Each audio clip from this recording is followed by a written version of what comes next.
All right, welcome back to Problem Solver Politics. I am your host, Cardinellis, with Cody the Oracle. Hey, everybody. And today, officially, Cory Booker dropped out, which caused us to reflect upon what is the field left in the 2020 election. And we also came across some really interesting data that there's a certain generation that has never been elected president. We're always talking about millennials, Gen Z, boomers, the silent generation, the greatest generation, Gen Xers, so on and so forth. And it's pointed out that Andrew Yang is the last Gen X candidate, but there is a generation that has never been represented in the White House. And I thought some of this data was pretty interesting. It actually kind of reminded me, Cody, of The Great Gatsby. The author, F. Scott Fitzgerald, was called part of the lost generation, those that had experienced World War I that came back. And many people said they were the lost generation. So we've got a lost generation in American politics. Who is it, Cody? Tell us what's going on. All right. Well, first of all, we'll get to a little bit of the news here, which is the fact that, indeed, Cory Booker has suspended his presidential campaign. Tweeted out this morning saying, "It's with a full heart that I share this news. I am suspending my campaign for president. To my team, supporters, and everyone who gave me a shot, thank you. I am so proud of what we built, and I feel nothing but faith in what we can accomplish together." So all things looking around, it looks like Cory Booker's probably going to go for another, I believe, Senate run. Probably going to win. Yeah. I don't think this run made him any less popular than he was to begin with. Probably more popular now than before. So good for him. Name recognition, obviously, Exactly. much higher. But So as you brought up, that brought something up a little bit because he wasn't the only one who dropped out in the last week or so. Julian Castro also recently dropped out. So that brought me to an article, and it really largely things a conversation about age of candidates. So we'll get into this. So the article came out saying Andrew Yang is now the last Gen X presidential candidate standing, with Cory Booker being the most recent Gen Xer to say whatever to the race. A little Gen X humor there, I guess. But they bring up here, so it's important to note that Michael Bennett almost makes it. He was born in late 64, so right before the 65 cutoff. But rules are rules, and all the other Gen Xers under Pew have departed, including Gillibrand a while ago, Tim Ryan, Seth Moulton, Julian Castro earlier this week, Wayne Messam, and then arguably the most Gen X-y of all the contending Xers, Beto O'Rourke, who said whatever to the race in last November. So a little bit of a humorous article here, but they do get a little bit to the idea of the age of the candidates. And this is kind of something I thought was really interesting. We talk a lot about how old the candidates would be if they got elected, so-and-so, how old Bernie would be, how old Warren would be, how old Biden would be, but there's a graph put together here, I believe by time a while ago.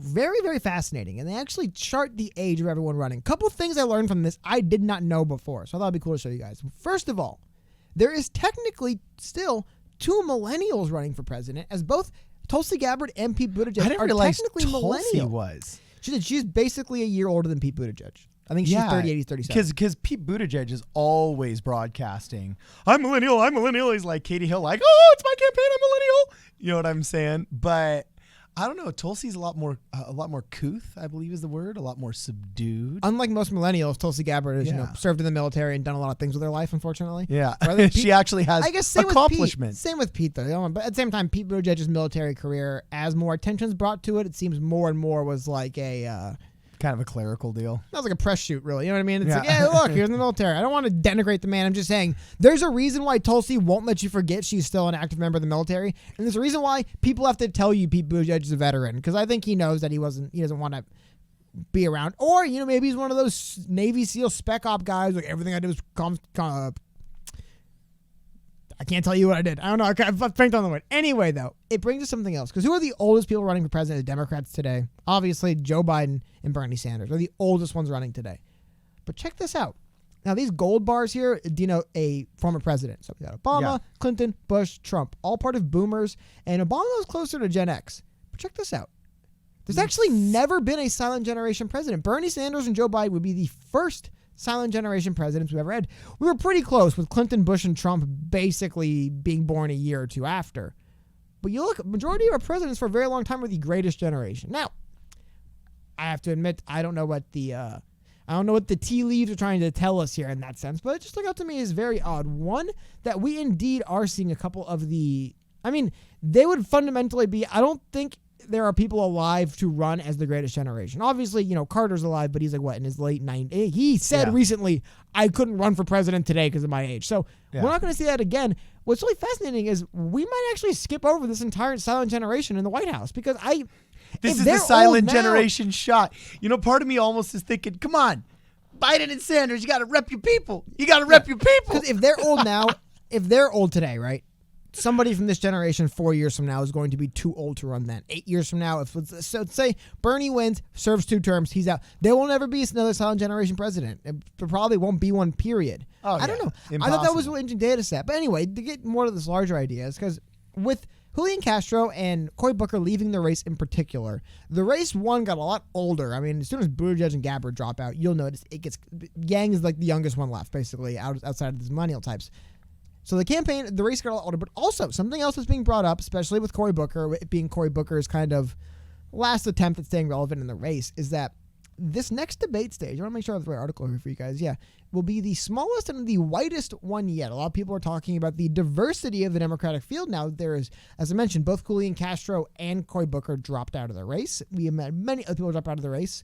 Thankfully, Warren's still holding it down for the proud native people of our country. But aside from that, you look at Tom Steyer, Amy Klobuchar, Joe Biden, Bernie Sanders, and they get in and talk a little bit about this, and they go, there we go.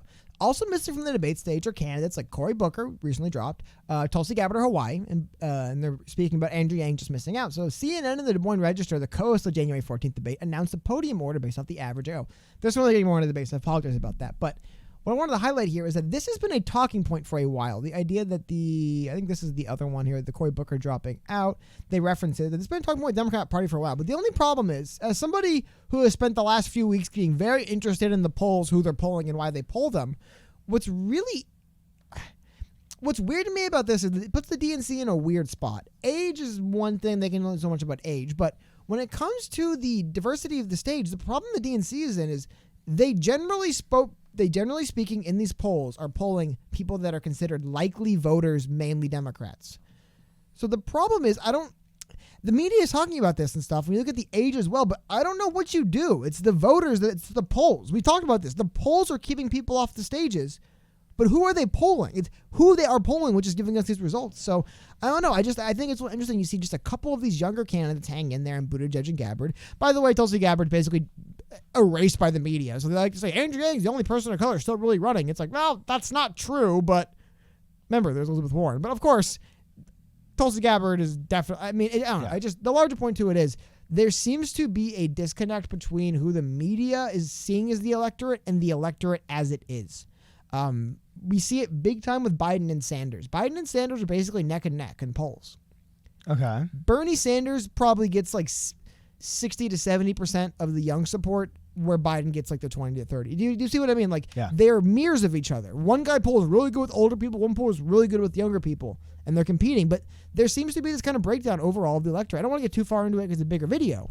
I'll talk a bit about it here, but I'll probably do a larger video on this. But it is fascinating what happens? Like, what does it mean if a lot of people sitting at home seeing this say, it seems like the nomination field is too old and white, but it's like they're only still in the field because of who they're polling and the results of them. Yeah, exactly. So it's a weird relationship. It's who and you can only blame yourselves. Who are they polling, though? Remember, who are they polling? They don't poll everyone. Well, likely voters, likely Democrats. Well, currently it's right now likely Democrats. But even then, what does that mean, right? I don't know. I just think it's interesting. It's kind of like this is a problem that I don't know what the DNC is going to do about.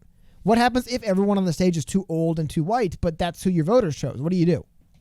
Call all of your voters racist. Well, no, but I'm serious. Oh, wait, no, they don't do that. It's one of the reasons why I think the DNC is kind of cautious to come out about this, because they see the polls. Look at the polls. They generally speaking, not always. Some are just registered voters. I understand that, but a lot of these polls, they're looking for likely Democratic voters because that's obviously relevant to somebody running for the president Democrat who's actually going to vote. Yeah, it's the data you're looking for. Are we really going to get the first silent generation presidents of all time? Like, really? Are we really going to? Because it's basically speak now. And it would be hold wild to have passed 3 times the silent generation into the boomers and then go back. Exactly, yeah. That would be a really interesting, we had 7 of these guys, we have 4 of these guys, fine, we'll give you 1. And then we're going to skip to the millennials because what's interesting is millennials now are the biggest voting bloc. Yeah, well, Gen X too. Don't forget about Gen X. And then Gen X is the short but mighty generation, still listens to the radio, has a very, very specific consumer profile. They're also the most alcoholic. Gen Xers are the most cynical and alcoholic. And then, of course, you got millennials and then the Gen Zers. But you know what I just found out? For the first time in my life, I found out what my children's generation are called. I sent you a little graphic in Discord if you want to see it. It's actually pretty cool. but According to who? what are Oh no, yeah, I've heard this as well. so Gen Z ends like right now. Gen Zers are 10 to 24. All right, but what do you call the kids under 10? Gen Alpha. Yeah, I heard about that. Yep. That's actually pretty sick. They're gonna grow up, by the way, in the worst world ever. I love it, like With autonomous vehicles and with deep fakes. No, seriously, look at it. It's like Generation Y is BMX bikes, which I actually, I rode BMX bikes when I was a kid. I also rode folding scooters when I was a kid. Well, now you get to sit indoors and play with a fidget spinner when you're in Gen Alpha. Seriously, think about it. The iPod. I remember the iPod. That was really cool, being able to take music with me anywhere. Spotify was really cool. You can listen to all kinds of music you don't download or pay for, right? Oh, smart speakers. You mean spying devices installed in my home. Can't wait for this. You mean the thought police? Yeah. And the Ministry of Thought. It's not even that as much as it's the oppressive marketing regimes. They want to know everything about you. They want to hear you say, "Dang, I don't have any ties that fit," so they can bombard you with ads for ties. It's insane, but it is. I don't know. It's a little bit. It would be interesting to see who they would choose to vote for. Because, I mean, that's the scariest thing to me. From bikes to scooters to fidget spinners. Like, now you don't get to go outside anymore. We had this conversation a little bit about the idea of sports and video games. The reason why... I think one of the big reasons for the rise of video games, their quality, obviously, has increased greatly. Their accessibility has increased greatly. They've gotten more affordable. But the largest thing is there seems to be a movement away from riding a thing like a BMX bike or a scooter that could be dangerous and you could get hurt. We're seeing it in American football in America. And we wonder why our children are all obese and depressed. But that's part of it. With lower life expectancy. I just think it's part of the reason why you're seeing an increase in things like streaming services and video games. Because, like, fine, if I can't go outside and get sunburned or fall off my bike or throw rocks at each other, I guess we'll just stay inside and watch Netflix. And I think there's an interesting way of kind of summing that up. We wonder why they're all taking anxiety medication by the time they're in 6th grade. Yeah, well, I'm not going to get too, because that's more in depth. But I think there's another way of looking at that is this too. The iPod and Spotify are ways of taking your music with you. The smart speaker isn't so much. It's more stationary. There is more of a sedentary move to it. So yeah. Hey, anyone? I guess you got some Gen Alpha kids. Yikes! Look out! We're gonna be raw raising kids in that generation. Except for preserved in me is the wisdom of parenting. No, I'm just kidding. Actually, I'm not too. It's interesting.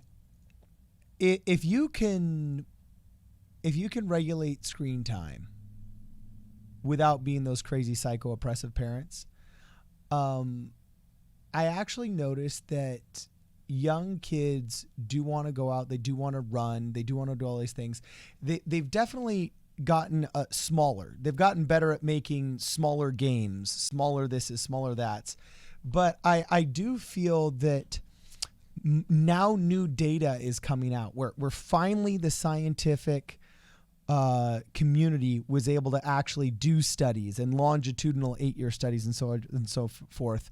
So now what like pastors at churches were saying and people were saying, oh, what's your stupid Jesus theory or what's this pseudoscience is actually now real science, and they're calling it technoference.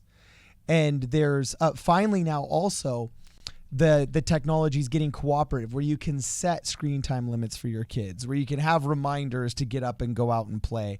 And I feel like at least, all of us have now come to terms with, just like we came to terms with cigarettes that, yeah, that's not good for you. Do it if you want to, but like we all recognize it's not good for you. I think we finally realized, yeah, these tech companies depend upon our dopamine receptors to be excited about what the next post is and so on and so forth. So do it if you want to, but it's not good for you. And so I actually think Gen Alpha will reap the benefits of that.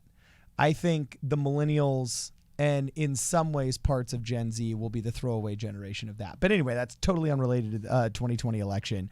All that matters is right now millennials are actually the largest voting bloc in people, but still boomers and Gen Xers, commonly referred to in the common tongue as boomers, actually vote in a higher percentage, so they're pretty much equal to the millennials.